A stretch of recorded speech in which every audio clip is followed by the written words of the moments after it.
เตรียมพาเข้าเรียบร้อยเป็นพี่น้องเลยกำลังสิลงไปทางวัดเนาะพี่น้องเนาะวันนี้ก็วันพระใหญ่กับทักทายสบายดีและสวัสดีเด้อเนาะอาดุงยามเศร้าๆตอนนี้กำลังเตรียมลงไปทำบุญน้องเลย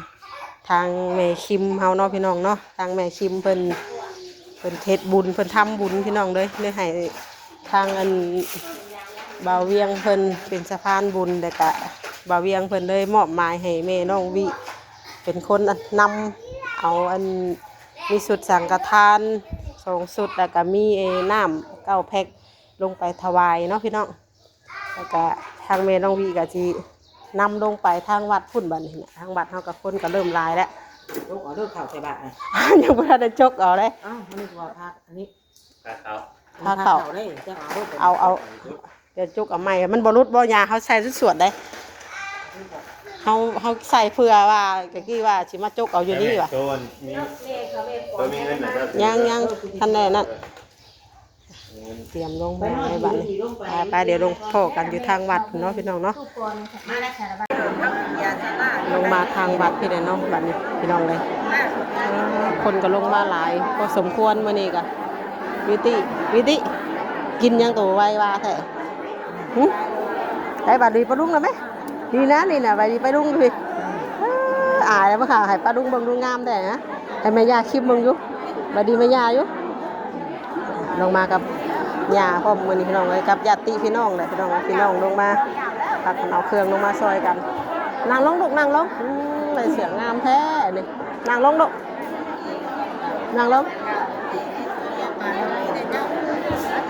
เดี๋ยวตาก็ลงมาเลย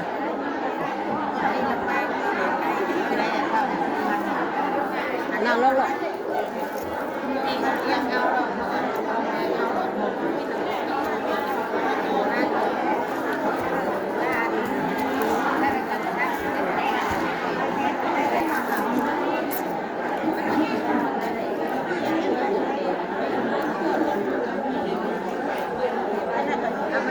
นั่งลงลูกอย่ายืนถึงเพิ่นนั่งลง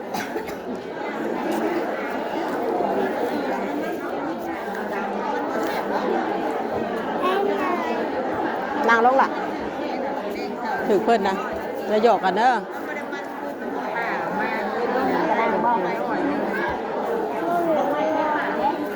อย่าไป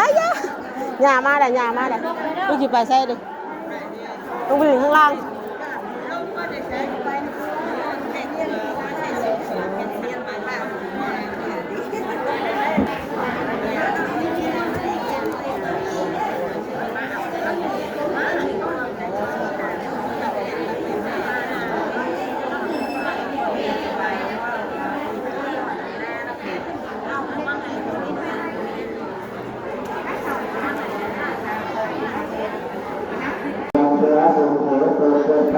เริ่มเข้าสู่พิธีเนาะพี่น้องบัด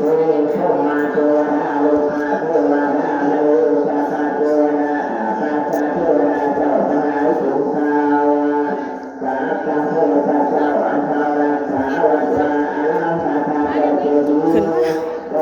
คอยย่างลูกคอยย่างโอ้ยแต่งตัวงามอยู่นั่งลงแต่งตัวงามน่ะก็ต้องลุกมือเอาเลยมาได้ไงมุมแดดเลยลุกมือว้า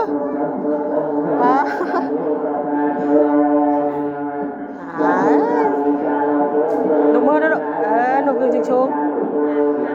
นี่ผมเลยใส่ตรงเอา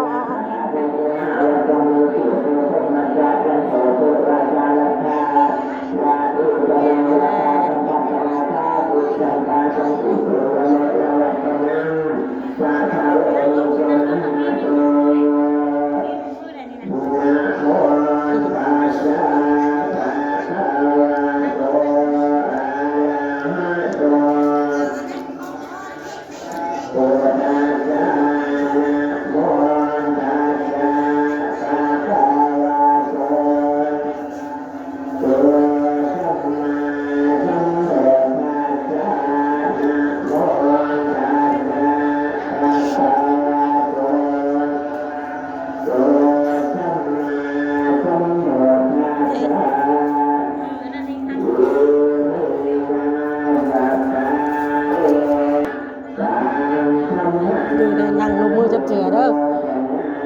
ากับแม่เด้อ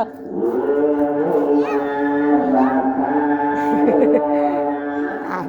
ไปแล้วเอาขันเขา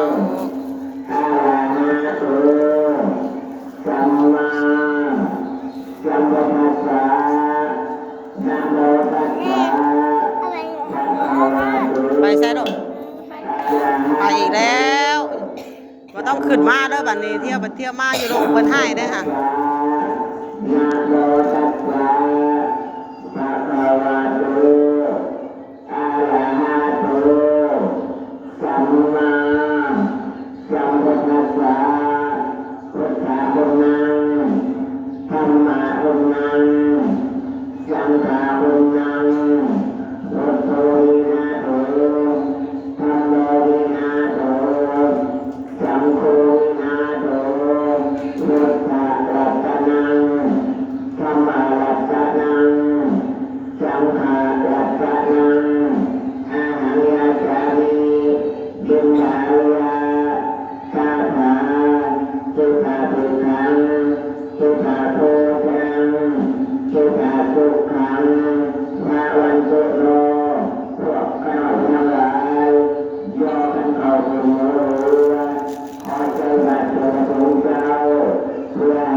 ใส่บาตรทางคุณพี่น้องเลยบนใส่บาตร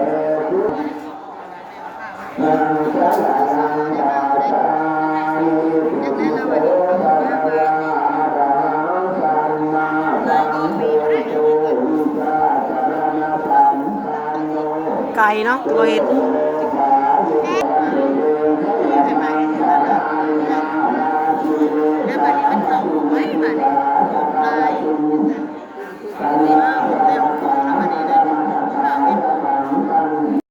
ใส่บาตรแล้วเรียบร้อยเนาะพี่น้องเนาะต่อไปก็สิได้ถวายต้นแล้วก็ถวายสั่งฆทานพระเข้าต้นตั้งแต่ต่อประธาน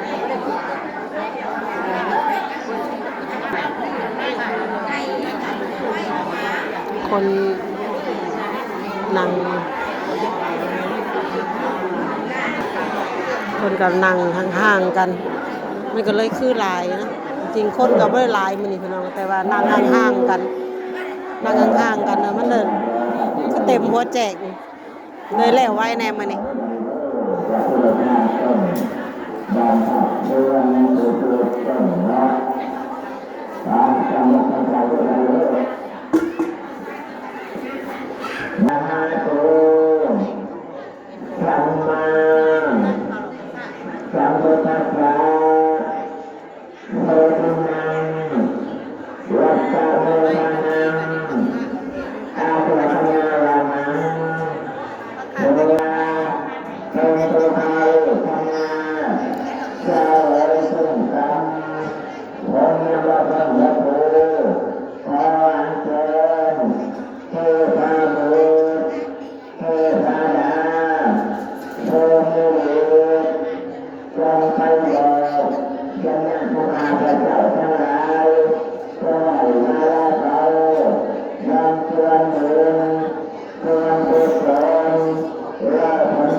ถูกคอยฮอดได้ถึงลำโพงก็บ่ค่อยแจ้งปานใดเนาะจ้ะได้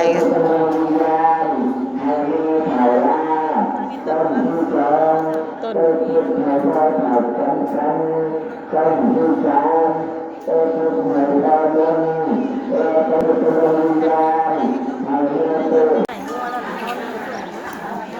บายถังกระทานต้นเรียบร้อยแล้ว ต้นไม้ตามคืออันต้น หลับพรอ๋อ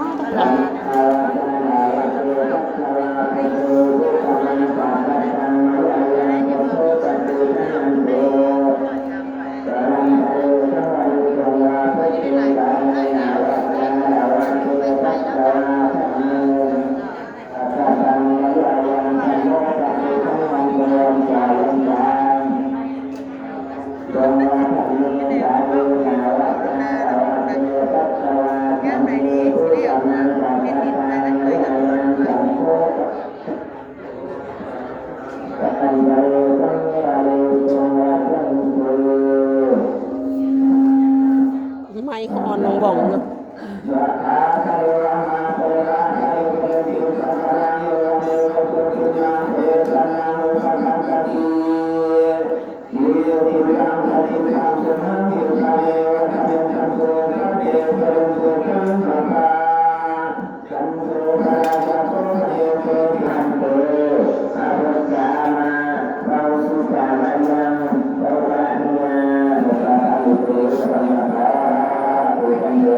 จ้าถูกเรียบร้อยมื้อนี้พี่น้องเลยเสียงยังไงอ๋อเนาะไม้กับลำโพงเพิ่นอยากเสียแน่อาจจะบ่ซัดแจวปานใดจบพิธีเรียบร้อยพี่น้องเดี๋ยวลงไปปิดข้าวบูชาทั้งลุ่มบัดนี้เดือนครบ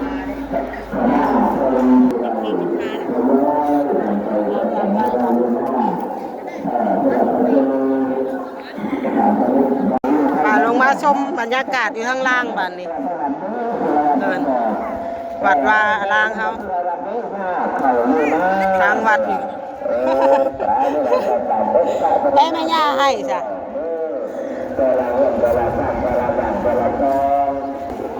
ผมโพได้เย็นขนาดบิวตี้เลยสั้นได้ลูกสั้นแล้วงามได้น่ะนะงามได้สั้นน่ะ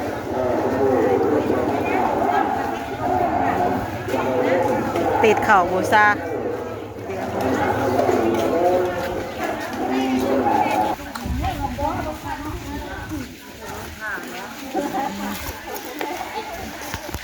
ติดไปเลยลูกวางลงเลยติดอยู่ในรถชื่อต้นนี้แหละไม่ต้องทำ ติดรถลูกติดช้ำลูกติดถึงอะไรเคยนำมาไม่ได้ใส่ไปเอาออก อ่ะวางยางถูกไหม ถือว่าปัจจัยหน้าออกไอ้ชามันเองนะ ลองวิตี้เลาะติดเข่าก่อนติดเข่าวิซาเบิดได้ลูกเข่านะเอาซ้ำลูกว่างถึงลูกว่างเลยซ้ำลูกว่างถึงโดยว่างก็ได้ลูกซ้ำลูกว่างถึงเล่งมันมาถึงตัวเล่งเอาเล่งมาเลยเมื่อกันซื้อรถแล้วว่ะ นี่แต่มันนั่นถูกมันไปน้ำกันแต่ไม่ซื้อแล้ว ตู้การนั่นมาถึงแล้วม้วนมาถึงแล้วพี่ชีป้าแต่มึง เป็นมันเลี้ยงกระรอกมันควาย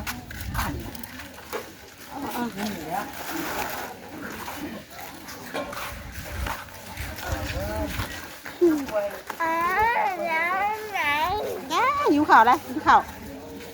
จะหิวแล้วหรอกจะหิวข่าวแล้วหิวข่าวบ่ตายน้ำดูยังบ่ทันได้นั่นผู้เดี๋ยวไปหอดก่อนเดี๋ยวหยาดน้ำเดี๋ยวถ้าเดี๋ยวหอดห่มผู้เดี๋ยวหอดต้นโชใหญ่ก่อน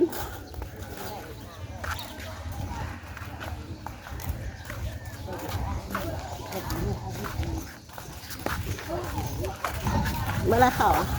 อ่ะเอาลูกอ่ะพี่มาทางนี่ติดพญานาคพี่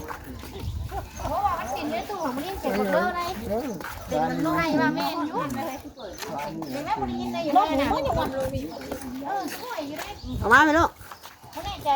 มาเลยมาเด้อครับพี่เด้อ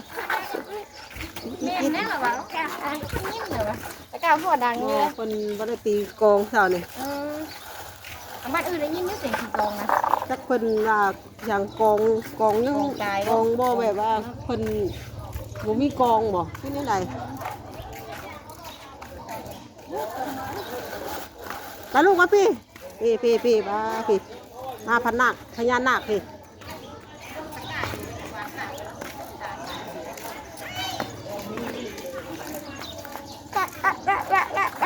น่ะอันนี้แม่ก็ย่าเฮ็ดให้บ่นี่ ย่าเฮ็ดให้บ่หุ่มหมดกับโต บ่มาอีนี่นะ หุ่มเมื่อกี้เพิ่นอันยังเพิ่นเฮ็ดอันนั้นเดี๋ยวเพิ่นตัดมันเดือดแล้วเพิ่นตัดออกให้ไปเดี๋ยวอะไรผมจะแก่ปากก่อนนะเบิดข่าวแล้วเดี๋ยวมือใหม่แม่เอามาให้หลายๆปากก่อนเห็นปากก่อนบ่พูดปากก่อนที่ข้างหลังผมโดนถ่ายจะหาปากก่อนนี่มาหยัดต้นโพพี่มาหยัดหน้ามีโฮมโพพี่ลูกถึงมันนี่โอเค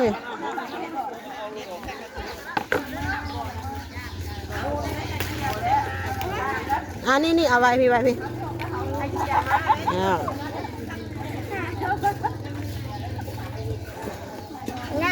เดี๋ยวแม่ให้วิวเอาจอกวิวเดี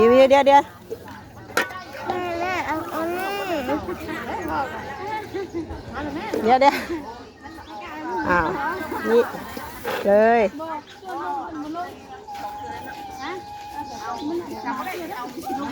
น้องวิวตีอย่าน้ำเอ้าอย่าแล้วก็กินน้ำพ่อมทั้งอยากทั้งกินปลาดงเลยวิวตีน้ำอยู่โฮมโพเรียบร้อยแล้วพี่น้องเนาะวันนี้ก็ลงมาทำบุญก็ถือว่าเป็นสิบเรียบร้อยแล้ววันนี้คือวันขายไงเนาะลงมาเป็นสะพานบุญให้ทางแม่คิมพี่น้องกับเพิ่นอยู่ทางฝั่งไทยเนาะพี่น้องเนาะให้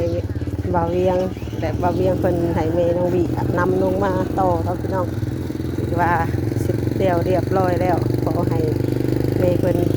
ได้บุญกุศลเนาะพี่น้องเนาะบุญกุศลหลายๆเด้อเนาะพี่น้องก็คลิปนี้กับแม่น้องวีก็สิจบไว้ซ้ำนี้เดี๋ยวพอๆกันในคลิปต่อไปคลิปนี้ก็ลำลาไปแล้วพี่น้องเลยขอกล่าวมาสบายดีบริสุทธิ์ทุกคน